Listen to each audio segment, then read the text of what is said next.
अस्सलामुअलैकुम मेरे प्यारे दोस्तों आज का वाक़या महान मुग़ल बादशाह औरंगज़ेब आलमगीर रहमतुल्लाह अलैह की एक चवनी का वाक़या है। मुल्ला अहमद जीवन हिंदुस्तान के महान मुग़ल बादशाह औरंगज़ेब आलमगीर के उस्ताद थे। औरंगज़ेब अपने उस्ताद का बहुत एहतराम करते थे और उस्ताद भी अपने शागिर्द पर फ़ख्र करते थे। जब औरंगज़ेब हिंदुस्तान के बादशाह बने तो उन्होंने अपने गुलाम के ज़रिए पैगाम भेजा कि वो किसी दिन दिल्ली तशरीफ़ लाए और खिदमत का मौका दे। इत्तेफाक से वो रमज़ान का महीना था और मदरसे के तालिब इल्मों की छुट्टियां थी, चुनाचे उन्होंने दिल्ली का रुख किया। उस्ताद और शागिर्द की मुलाकात असर की नमाज के बाद दिल्ली की जामा मस्जिद में हुई। उस्ताद को अपने साथ लेकर औरंगज़ेब शाही किले की तरफ चल पड़े। रमज़ान का सारा महीना औरंगज़ेब और उस्ताद ने इकट्ठा गुजारा। ईद की नमाज इकट्ठा अदा करने के बाद मुल्ला जीवन ने वापसी का इरादा जाहिर किया। बादशाह ने जेब से एक चवन्नी निकालकर अपने उस्ताद को पेश की। उस्ताद ने बड़ी खुशी से नजराना कबूल किया और घर की तरफ चल पड़े।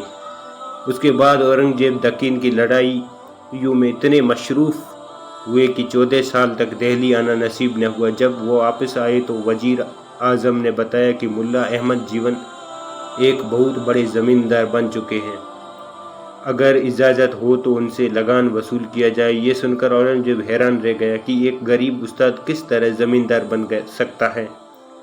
उन्होंने उस्ताद को ख़त लिखा और मिलने की ख्वाहिश जाहिर की। मुल्ला जीवन पहले की तरह रमज़ान में तशरीफ़ लाए। औरंगज़ेब ने बड़ी इज्जत के साथ उन्हें अपने पास ठहराया। मुल्ला अहमद जीवन का लिबास, बातचीत और तौर तरीके पहले की तरह सादा थे, इसलिए बादशाह को उनसे बड़ा ज़मींदार बनने के बारे में पूछने का हौसला न हुआ। एक दिन मुल्ला साहब खुद कहने लगे, आपने जो चावनी दी थी वे बड़ी बाबरकत थी। मैंने बनोल खरीद कर कपास काश्त की। खुदा ने उसमें इतनी बरकत दी कि चंद सालों में सैकड़ों से लाखों। और औरंगज़ेब ये सुनकर खुश हुए, मुस्कुराने लगे और फरमाया, अगर इजाज़त हो तो चवनी का वाक़या सुनाऊं। मुल्ला साहब ने कहा, जरूर सुनाइए। औरंगज़ेब ने अपने खादिम को हुक्म दिया कि चांदनी चौक से सेठ उत्तम चंद को फला तारीख के खाते के साथ पेश करो। सेठ उत्तम चंद एक मामूली बनिया था। उसे औरंगज़ेब के सामने पेश किया गया तो वो डर के मारे कांप रहा था। औरंगज़ेब ने नरमी से कहा, आगे आ जाओ और बगैर किसी घबराहट के खाता खोल के खर्च की तफसील बयान करो।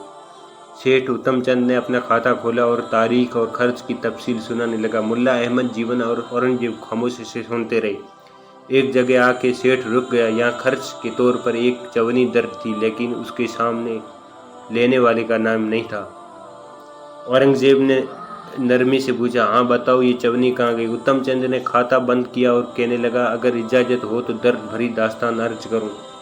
बादशाह ने कहा, इजाज़त है। उसने कहा, ए बादशाही वक्त एक रात बहुत तेज बारिश हुई। मेरा मकान टपकने लगा। मकान नया नया बना था और तमाम खाते की तफसील भी उसी वक्त में थी। मैंने बड़ी कोशिश की लेकिन छत का टपकना रहा।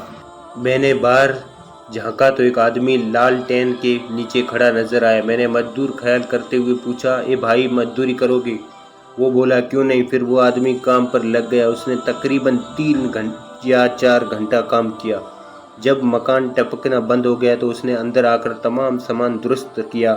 इतने में सुबह की अजान शुरू हो गई। वो कहने लगा, सेठ साहब आपका काम मुकम्मल हो गया, मुझे इजाज़त दीजिए। मैंने उसे मजदूरी देने की गर्ज से जेब में हाथ डाला तो एक चवनी निकली। मैंने उनसे कहा, ए भाई अभी मेरे पास ये चवनी है, इसे ले लो और सुबह दुकान पर आना, तुम्हें मजदूरी मिल जाएगी। वो कहने लगा, यही चवनी काफ़ी है, मैं फिर हाजिर नहीं हो सकता। मैंने वो और मेरी बीवी ने बहुत मेहनत की लेकिन वो ना माना और कहने लगा, देते हो तो ये चवनी दे दो वरना रहने दो। मैंने मजबूर होकर चवनी उसे दे दी और वो लेकर चला गया और उसके बाद से आज तक ना मिल सका। आज इस बात को 15 साल हो गए। मेरे दिल ने बहुत मलामत की कि उसे रुपया न सही अठनी तो दे देता।